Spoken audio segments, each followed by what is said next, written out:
Day to day news Bharat में मैं साक्षी चौहान आपका स्वागत करती हूँ। आज हम बात करने जा रहे हैं हमारे पड़ोसी देश नेपाल में हो रहे बड़े राजनीतिक कार्यक्रम की। जी हाँ, आज नेपाल में चुनाव के लिए मतदान हो रहा है।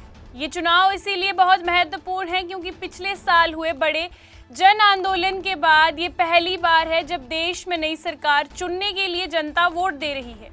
आइए इसे बिल्कुल आसान भाषा में समझते हैं कि नेपाल में चुनाव क्यों हो रहे हैं, क्या मुद्दे हैं और इसका भारत पर क्या असर पड़ेगा। आज नेपाल में संसद के लिए 275 सीटों के लिए मतदान हो रहा है। सुबह 7 बजे से शाम 5 बजे तक ये मतदान होगा। नेपाल की राजधानी काठमांडू सहित पूरे देश में वोटिंग चल रही है। नेपाल की अंतरिम प्रधानमंत्री सुशीला कार्की ने काठमांडू में मतदान दिया। वोट देने के बाद उन्होंने कहा कि मैंने अपना कर्तव्य पूरा कर दिया है, सभी लोगों को बढ़ चढ़कर मतदान करना चाहिए। ये बयान इसीलिए भी महत्वपूर्ण है क्योंकि नेपाल की राजनीतिक भविष्य इस चुनाव में तय होगा।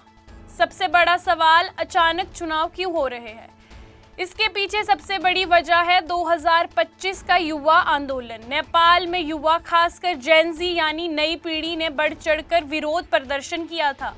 इस प्रदर्शन का मुख्य कारण था भ्रष्टाचार, बेरोजगारी और खराब प्रशासन। इन आंदोलन के कारण उस समय के प्रधानमंत्री केपी शर्मा ओली की सरकार गिर गई। इसके बाद देश में एक आंतरिक सरकार बनाई गई और अब नए चुनाव करवाए जा रहे हैं। यानी ये चुनाव नेपाल में स्थायी सरकार बनाने के लिए हो रहे हैं। आज सुबह कई बड़े नेताओं ने वोट डाले और अंतरिम प्रधानमंत्री सुशीला कार्की, चुनाव आयुक्त राम प्रसाद भंडारी और कई बड़े नेताओं ने यहाँ पर वोट डाले। कई बड़े नेताओं ने इस दिन को लोकतंत्र के लिए एक खुशी भरा दिन बताया।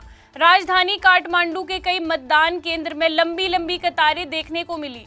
सुबह लोग वोट डालने के लिए पहुंचे। सुरक्षा व्यवस्था कड़ी कर दी गई और एक मतदाता ने मीडिया से बातचीत करते हुए कहा, जो भी सत्ता में आएगा वो देश का विकास करेगा। हमने उसे उम्मीद से वोट दिया है कि वे युवाओं को विदेश जाने से रोके। ये बयान नेपाल के लिए बड़े मुद्दों की ओर इशारा करता है। युवाओं का पलायन करना यानी कि युवाओं का विदेशों की ओर जाना।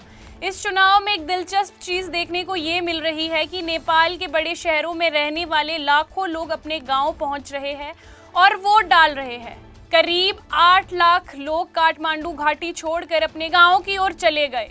पुलिस अधिकारियों का कहना है कि ये नज़ारा बिल्कुल किसी त्योहार जैसा लग रहा है। इतने बड़े पैमाने पर लोग घर लौटते हैं। आमतौर पर जब नेपाल में कोई बड़ा त्योहार यानी कि दशहरे का समय होता है, उस समय इतने लोग अपने गांव पहुंचते हैं। अब बात करते हैं इन चुनाव में जनता किन मुद्दों को लेकर वोट दे रही है। सबसे पहला मुद्दा रहेगा भ्रष्टाचार। आपको बता दें कि नेपाल में भ्रष्टाचार सबसे बड़ा मुद्दा बन चुका है। कई लोग मानते हैं कि नेताओं ने देश के विकास से ज्यादा अपने फायदे किए हैं और जो बात कहीं ना कहीं सच भी है। इसी वजह से युवाओं ने आंदोलन भी किया था। दूसरा जो बड़ा मुद्दा रहेगा वो रहेगा बेरोजगारी और अर्थव्यवस्था। नेपाल की अर्थव्यवस्था भी एक बड़ा मुद्दा माना जा रहा है। खास तौर पर युवाओं में बेरोजगारी बहुत ज्यादा है। इस वजह से लाखों नेपाली हर साल विदेशों में जाते हैं, जैसे भारत, खाड़ी देश और मलेशिया। इसीलिए लोग ऐसी सरकार चाहते हैं जो देश में रोजगार पैदा करे। और तीसरी सबसे बड़ी वजह है विदेश नीति। नेपाल की स्थिति भौगोलिक रूप से बहुत खास है क्योंकि ये दो बड़ी शक्तियों के बीच, भारत और चीन के बीच बसा है। इसीलिए नेपाल को अपनी विदेश नीति बहुत संतुलित रखनी पड़ती है। नई सरकार को तय करना होगा कि व्यापार कैसा बढ़ाया जाए, निवेशक कैसे आएंगे और सीमा से जुड़े मुद्दे कैसे सुलझाए जाएंगे। और चौथा सबसे बड़ा मुद्दा होगा जलवायु परिवर्तन। नेपाल हिमालय देश है, यहाँ जलवायु परिवर्तन का असर तेजी से देखा जाता है। खास तौर पर माउंट एवरेस्ट पर रहने वाले शेरपा समुदाय के लिए बड़ा मुद्दा है। ग्लेशियर पिघलने और पर्यावरण परिवर्तन उनकी जिंदगी को प्रभावित कर रहा है। ये चुनाव कई वजहों से ऐतिहासिक माना जा रहा है।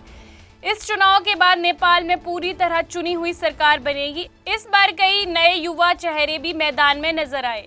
ये देखना दिलचस्प होगा कि क्या जनता पुराने चुने नेताओं को चुनेगी या नई पीढ़ी को भी मौका देगी। अब नई सरकार तय करेगी कि नेपाल की आर्थिक नीति क्या होगी, भ्रष्टाचार के खिलाफ क्या कदम उठाए जाएंगे और विदेश नीति कैसी होगी। और अब ये भी जानते हैं कि भारत पर इसका क्या असर पड़ेगा। वैसे खास असर भारत पर इसका देखने को नहीं मिलेगा, फिर भी नेपाल भारत का बहुत करीबी पड़ोसी है। दोनों देश के बीच खुली सीमाएं हैं, सांस्कृतिक रिश्ते हैं और व्यापारिक संबंध भी है। इसीलिए नेपाल में बनने वाली सरकार का असर कहीं ना कहीं भारत पर भी पड़ सकता है। आज मतदान पूरा होने के बाद वोटों की गिनती शुरू होगी।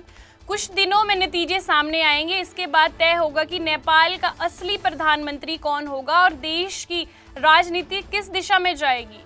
तो कुल मिलाकर नेपाल का ये चुनाव केवल सरकार चुनने का मामला नहीं है, ये चुनाव तय करेगा कि युवाओं का भविष्य, देश की अर्थव्यवस्था, भ्रष्टाचार के खिलाफ लड़ाई और नेपाल की विदेश नीति।